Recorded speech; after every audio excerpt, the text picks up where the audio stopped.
안녕하세요. 리히트 책방의 리히트입니다. 오늘은 이건 도대체 무슨 의미지? 5번째입니다.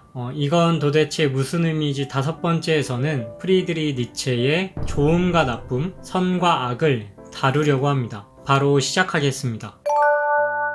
독일어에서 좋음과 선은 같은 단어로 굿이라고 합니다. 굿. 그래서 좋음과 선의 구분은 오직 그 대립 단어인 나쁨과 악이라는 단어가 있어야 되는데요. 독일어에서 좋음과 나쁨은 gut und schlecht라고 합니다. 그리고 선과 악은 gut und böse라고 합니다. 니체에게 좋음과 나쁨, 그리고 선과 악은 각각 어떤 의미를 가지고 있을까요? 지금부터 차근차근 알아보도록 하겠습니다. 이 개념들은 선악의 저편 260절에 명확하게 언급되었고요. 그리고 이후 도덕의 계보에서 본격적으로 다루어지기 시작합니다. 니체는 좋음과 나쁨을 주인 도덕에서 나온 것이라고 설명을 하고, 선과 악은 노예 도덕에서 나온 것이라고 설명합니다. 일단 주인 도덕과 노예 도덕을 알아보겠습니다. 니체는 노예 도덕의 덕과 주인 도덕의 덕을 구분합니다. 그는 노예 도덕을 무리동물의 도덕이라 말하고, 주인 도덕을 르네상스 양식의 덕, 허위 도덕으로부터 자유로운 덕이라고 말합니다. 니체는 노예 도덕으로부터 나온 모든 사상을 거부하는데요. 그래서 니체는 민주주의를 거부합니다. 더 정확히 말하자면 평등 사상을 거부합니다. 그래서 선악의 저편 202절 마지막에서 다음과 같이 말하죠. 어떤 사람은 전체적으로 구제자로서의 사회를 믿으며, 즉 무리를 믿고 그 자신을 믿는다. 여기에서 알 수 있듯이 무리에 대한 믿음이 가장 위에 있고 자신에 대한 믿음이 가장 아래에 있죠. 그러나 주인 도덕은 다릅니다. 같은 책 260절에서 주인들은 자기 자신에 대한 믿음, 자기 자신에 대한 자부심, 무아를 근본적으로 적대하고 조소하는 것이라고 말합니다. 다시 말하자면 주인들은 자기 자신에 대한 믿음이 가장 위에 있는 거죠.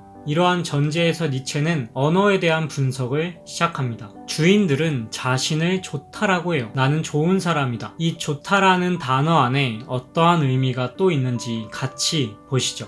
일단 굿이라는 단어를 먼저 보겠습니다. 좋은, 우수한, 호의 있는으로 나오는데요. 다른 용법을 한번 보겠습니다. 좋은, 선량한, 사람 좋은, 착실한, 경건한, 품이 있는, 우수한, 상등의 훌륭한, 호의 있는, 친절한, 온순한, 정중한, 신용 있는, 건강한, 확실한, 충분한, 이런 의미가 있죠. 여러분들은 느낌이 오시나요? 이게 좋다라는 단어는 지배자들, 고귀한 자들, 즉 주인들이 먼저 쓰던 단어라는 겁니다. 그렇다면 이 좋음의 반대인 나쁨은 누구에게 적용되었을까요? 네, 맞습니다. 바로 노예들인데요. 이번에는 나쁨이라는 단어 안에 어떠한 의미가 있는지 또 같이 보시죠. 자, 나쁨을 검색해 보겠습니다.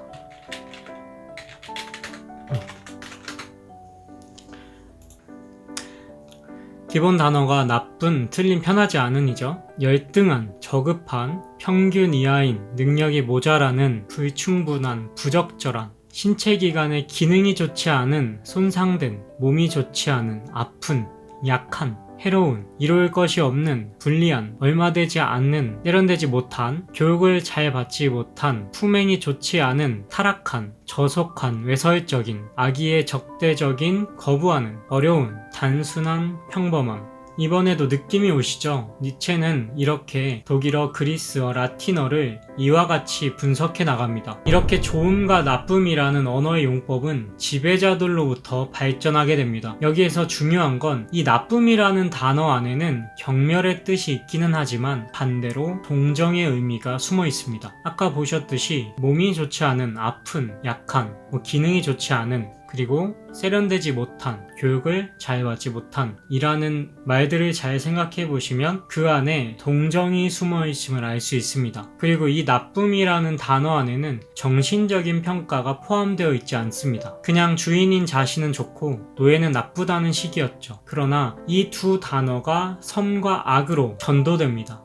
주인들은 기사적이고 기족적입니다. 니체는 이러한 자들의 특징을 도덕의 계보 제1논문 7절에서 강한 몸과 생기 넘치는 넘치고 풍요롭고 스스로 억제할 길이 없이 넘쳐나는 건강, 그리고 그것을 보전하는 데 필요한 조건들, 즉 전쟁, 모험, 사냥, 춤, 결투놀이와 강하고 자유로우며 쾌활한 행동을 함축하고 있는 모든 것이라고 말합니다. 그러나 반대가 되는 사람들, 즉 성직자의 고귀한 가치평가 방식은 우리가 보듯이 전제가 다르다고 말합니다. 니체는 여기에서 성직자 민족인 유대인을 언급합니다. 성직자 민족인 유대인, 이들은 자신의 적과 압제자에게 결국 오직 그들의 가치를 철저하게 전도시킴으로써, 즉 가장 정신적인 복수 행위로 명예회복을 할 줄 알았다. 그러니까 이들은 성직자이기 때문에 육체적으로 강하지 않습니다. 앞에서 말한 귀족적인 가치평가, 즉 주인도덕을 자신들에게 적용할 수 없었던 거죠. 그들은 스스로를 좋다라고 할 수 없었습니다. 이러한 무력감에서 증오가 자라납니다. 왜냐하면 그들은 가장 무력한 자들이기 때문이다. 그들의 무력감에서 태어난 증오는 기이하고 섬뜩한 것, 가장 정신적이고 독이 있는 것으로 성장한다. 니체는 이 선과 악을 양과 독수리의 비유로 설명합니다. 독수리는 주인도덕을 대표하고 양은 노예도덕, 즉 무리도덕을 대표합니다. 독수리는 하늘을 비행하면서 먹잇감을 쳤습니다. 그리고 땅으로 빠르게 내려와 새끼 양을 낚아채죠. 이때 독수리는 스스로를 좋다라고 합니다. 그리고 양들을 향해서 나쁘다라고 말하겠죠. 즉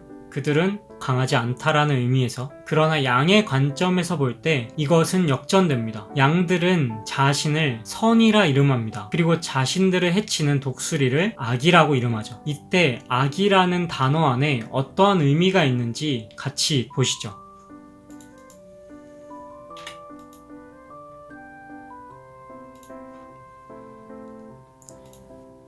아까 여러분이 보신 슐레이트, 즉 나쁨과 얼마나 큰 차이가 있는지 보시게 될 거예요.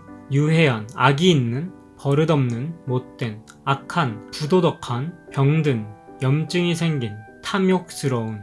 이때 양들이 사용하는 선과 악이라는 개념에는 넘치는 증오와 원한이 들어있습니다. 즉 거기에는 정신적인 평가, 즉 형이상학적 평가가 들어있습니다. 그래서 니체는 가장 정신이 풍부한 증오자들도 성직자였다. 성직자의 복수심에 비하면 대체로 다른 모든 정신은 거의 문제되지 않는다라고 말합니다. 그리고 니체는 이 성직자들의 원한, 유대인들의 원한을 그대로 이어받는 종교가 그리스도교라고 보는 겁니다. 그리고 니체는 이러한 정신을 이어받은 혁명이 프랑스 혁명이라고 생각하죠. 또 니체는 이 원한과 증오가 지옥을 만들어냈다고 말합니다.